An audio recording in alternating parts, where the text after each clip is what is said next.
ओम शांति। आज हम जिस शक्ति का वर्णन करने जा रहे हैं उसे कहा जाता है सहयोग करने की शक्ति।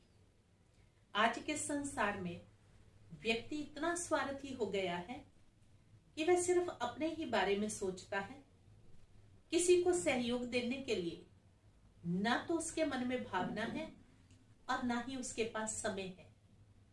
सहयोग शब्द में योग समाया हुआ है और योग माना ही संबंध। तो जब आपस में हमारा अच्छा स्नेह युक्त संबंध हो तब जाकर हम एक दूसरे को सहयोग दे सकते हैं।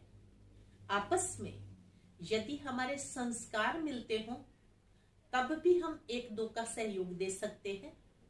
अगर संस्कार मिलते ही ना हो तो एक दूसरे के समीप आना भी कठिन होता है और सहयोग देना भी कठिन होता है।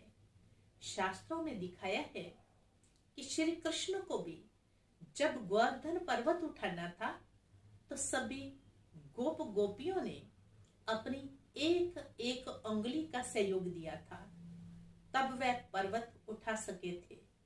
कहने का भाव ये है कि जब जीवन में पहाड़ जैसी बातें आती हैं तब उस पहाड़ जैसी बात को पार करने के लिए भी हमें सहयोगियों की आवश्यकता होती है।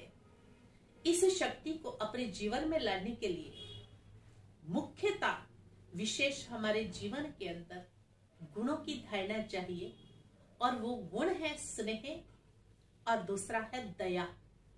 जब तक दया भाव नहीं तो हम सहयोग नहीं दे सकते और जब तक किसी के प्रति स्नेह भाव नहीं है तब भी हम सहयोग नहीं दे सकते हैं। हम देखते हैं कि सहयोग कैसे बहुत बड़े बड़े कार्य को भी सहज कर देता है।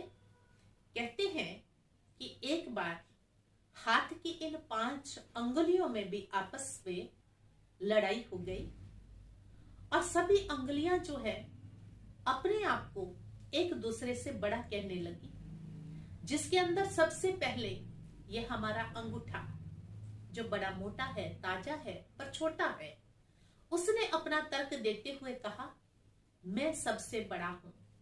क्यों बड़ा हूं? क्योंकि कोर्ट कचहरी के हर कार्य करने के लिए मुझे ही आगे रखा जाता है। हमारी दूसरी उंगली जब भगवान की तरफ इशारा करती है तर्क देते हुए कहा मैं सबसे बड़ी हूं क्योंकि भगवान की ओर इशारा तो मैं ही करती हूं। तीसरी उंगली ने कहा प्रत्यक्ष को प्रमाण की आवश्यकता नहीं है, मैं ही सबसे बड़ी हूं। और चौथी उंगली ने कहा कि जब भी कोई शुभ कार्य होते हैं तो तिलक देने के लिए मुझे ही आगे रखा जाता है।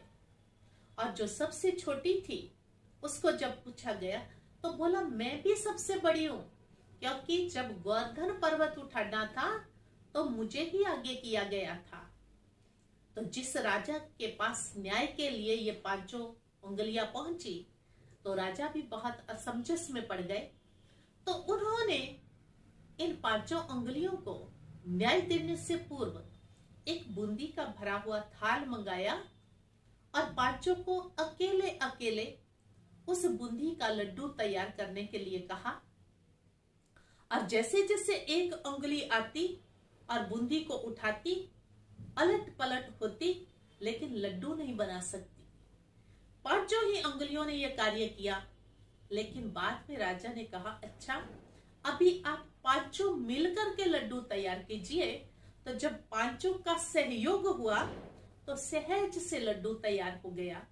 तो प्यारे भाइयों और बहनों, आज भी इस जगत में जहां हम चल रहे हैं अकेले अकेले चल रहे हैं, बहुत से कार्यों में कठिनता आती है, लेकिन जब हम सभी मिल जाते हैं तो उस सहयोग से सभी कार्य सहज हो जाते हैं।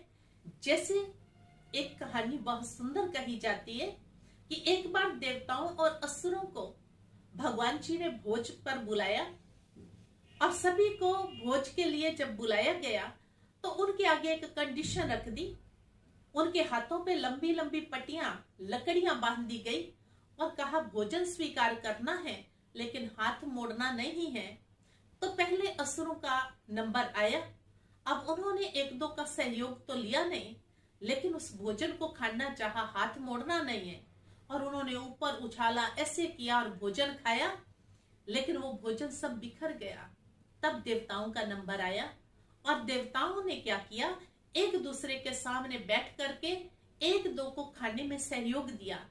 सीधे हाथ हैं, हाथ मोड़ने नहीं है, तो उन्होंने एक दूसरे के मुख में डाला और भोजन भी बड़े प्यार से स्वीकार किया, वेस्ट भी नहीं हुआ।